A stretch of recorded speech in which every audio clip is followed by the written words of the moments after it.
राजा निरंजन हा तरुण राजा होता. त्याच्या राज्याचा विस्तार वेगाने होत होता. पण त्याला एक विचित्र समस्या भेडसावत होती. एक अतिशय सुंदर स्त्री, अतिशय सुंदर पण ती संमोहनात अत्यंत कुशल होती. तिने आपली जादू केवळ या राज्यातच नाही, तर अनेक राज्यात चालवली होती. ती लोकांना संमोहित करून काहीही करायला लावू शकते. राज्यात चोरी, लूटमार, खून असे प्रकार सर्रास झाले आहेत. मात्र आजपर्यंत त्या महिलेचा शोध कोणीही घेऊ शकले नव्हते. तसेच कोणाला नीट सांगता आले नाही. राजवाड्यात रोज कोणी ना कोणीतरी विनंती करून येत असे.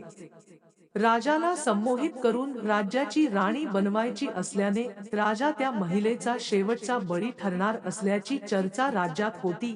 त्यानंतर राजाची सुरक्षाही वाढवण्यात आली होती. एके दिवशी एक भाऊ आपल्या बहिणीला घेऊन वाड्यात आला. दोघांचीही अवस्था खूप वाईट होती. भाऊ बहिणीच्या कपाळावर हात ठेवून आला. बहीण जखमी झाल्याने जन्मापासूनच बोलता येत नव्हती. त्याला राजवाड्यात जाण्याची परवानगी नव्हती. सैनिकांनी त्याला गेटवर थांबवले. राजाने हे दुरून पाहिले आणि प्रथम त्याला राजवाड्यातील उपचार केंद्रात उपचारासाठी पाठवले. राजा स्वतः उपचार केंद्रात जाऊन त्याला पाहिले. भाऊ आणि बहीण दोघेही रडत होते. तिच्या लग्नासाठी बनवलेले सोन्याचे दागिने मला मोठ्या कष्टाने मिळाले असल्याचे रडत भावाने सांगितले. पण त्या जादूगाराने आम्हाला संमोहित केले आणि सर्व दागिने घेऊन निघून गेली. माझी बहीण माझ्यापेक्षा जास्त सावध होती. तिने त्याच्या डोळ्यात पाहिले नाही. त्यामुळेच ती दागिने हिसकावत असताना त्यांच्यात बाचाबाची झाली आणि हा प्रकार घडला. राजाने त्या मुलीकडे पाहिले. निरागस मुलगी घाबरून बसली होती. राजाने तिला विचारले, तू त्याला नीट पाहिले आहेस का? त्याला पकडण्यात तू आम्हाला मदत करू शकतेस का? त्याचा भाऊ म्हणाला, सरकार, ती जन्मापासून मुकी आहे आणि बोलू शकत नाही. राजाने त्याला विचारले, तुझ्या बहिणीचे नाव काय? तो म्हणाला, सरकार, तिचे नाव ती आहे आणि माझ्याकडे मंगळ आहे. तेवढ्यात राजा तिथून निघून गेला. पण त्या निष्पाप मुलीचा चेहरा आणि रडणे त्याच्या डोळ्यात चमकत होते. संध्याकाळी राजा पुन्हा उपचार केंद्रात गेला. मुलगी आणि तिचा भाऊ एकमेकांना भेटण्याच्या तयारीत होते. राजाने त्यांना जाताना पाहिले तेव्हा त्याने विचारले की ते कोठे जात आहेत. राजा आता त्या मुलीच्या डोळ्यात बघत होता. तिचे एकदम निरागस डोळे राजाच्या हृदयाला छेद देत होते. राजाने त्यांना सांगितले की ते दोघेही राजवाड्याचे पाहुणे म्हणून येथे राहतील. राजाची नजर त्या मुलीवरून हटत नव्हती. रात्री त्याला झोप येत नव्हती. रात्रीच राजाने काय करायचे ते ठरवले. राजाला पहाटेच जाग आली. त्याला फक्त वाट बघायची होती आणि तो तिच्या खोलीत गेला. राजाला पाहून बटीने आधी स्वतःवर नियंत्रण ठेवले. राजा बातीकडे आला आणि म्हणाला, तू माझी राणी होशील का? तुझ्यात असे काय आहे जे मला झोपू देत नाही? विकचे मोठे डोळे आता राजाच्या डोळ्यात पाहू लागले. जणू राजाला जग सापडले होते. राजाने वाट घट्ट धरली आणि छातीशी घट्ट मिठी मारली. त्याचा भाऊ खोलीत आला आणि राजाला बहिणीची अशी अवस्था पाहून तो म्हणाला, महाराज, तुम्ही काय करताय? राजा म्हणाला, आता ती आमची राणी होईल. बत्तीने लाजेने डोळे खाली केले.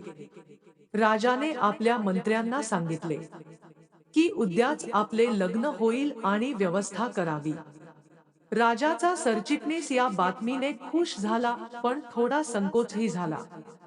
तेवढ्यात अचानक एक मुलगी दारात खूप रडत होती. सरचिटणीस तिकडे गेले.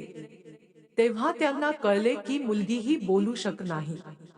ती हातवारे करून काहीतरी समजावण्याचा प्रयत्न करत होती. काही काळानंतर त्याला समजले की त्याचा भाऊ जादूच्या प्रभावाखाली आहे. हे सांगण्याचा प्रयत्न करत आहे. आता सरचिटणीसला संशय येऊ लागला. ही त्याची खरी बहीण असल्याचे त्याला समजले होते. आणि राजाही आता त्या मोहिनीच्या ताब्यात गेला होता. राजा क्षणभरही तिचा हात सोडू शकला नाही. राजाला या अवस्थेत पाहून संमोहिनीलाही खूप आनंद झाला. ती विचारात पडली आता. हा राजा माझ्यासाठी मरायलाही तयार होईल. मला असेच मंत्रमुग्ध करून ठेवायचे आहे, असे सरचिटणीसांना वाटले. आता राजाला या महिलेच्या तावडीतून सोडवावे लागणार आहे. तो राजाकडे गेला आणि म्हणाला, राजा, उद्या तुझे लग्न आहे आणि लग्नापूर्वी काही विधी आणि शगुन आहेत, म्हणूनच लग्नापूर्वी अशा राणीसोबत तुम्ही स्वतःला एकटे ठेवू शकत नाही. बाईंनी जनरल सेक्रेटरीकडे पाहिलं पण डोळे खालीच ठेवले. त्याने एकदा त्यांच्या डोळ्यात पाहिलं की तेही आपल्या ताब्यात येतील हे त्याला माहीत होतं. राजाला ते मान्य नव्हतं. तेव्हा सरचिटणीस म्हणाले की हे सर्व फक्त तुमच्या लग्नाच्या यशासाठी आहे आणि मग एका रात्रीनंतर संपूर्ण आयुष्य पुढे आहे. राजा आता राजी झाला आणि मरायला तयार झाला. संमोहिनी काही बोलू शकल्यामुळे असहाय्य होती, त्यामुळे ती काही बोलू शकली नाही. आणि राजा तिथून निघून गेला. सरचिटणीस राजाला त्याच्या खोलीत घेऊन गेले. राजाला सत्य सांगून काही फायदा नाही हे त्याला माहीत होते. कारण राजा त्यांचे ऐकणार नाही.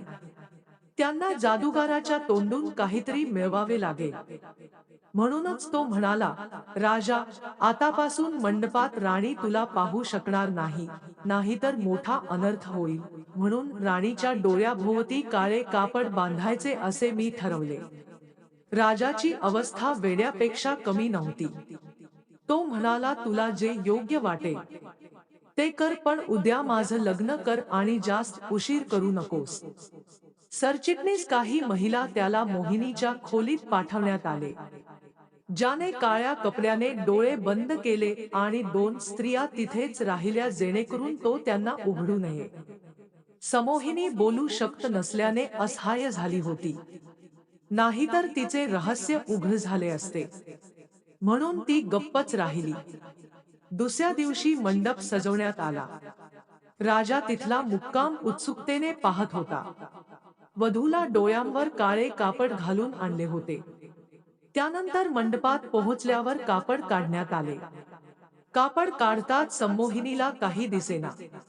त्यामुळे त्याला वेदना आणि राग येऊ लागला.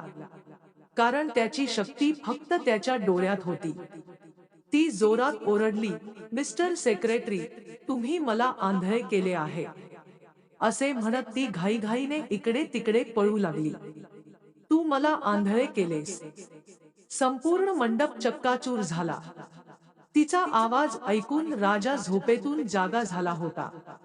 त्याचे संमोहन भंगले.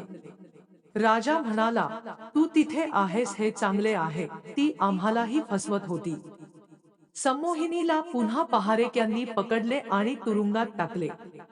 राजाने सरचिटणीसांना विचारले की हे कसे केले. सरचिटणीस म्हणाले की त्यांच्या डोळ्यात शक्ती होती, मी त्यांना काही काळ एका पदार्थाने आंधळे केले आणि त्यांचे वास्तव बाहेर आले.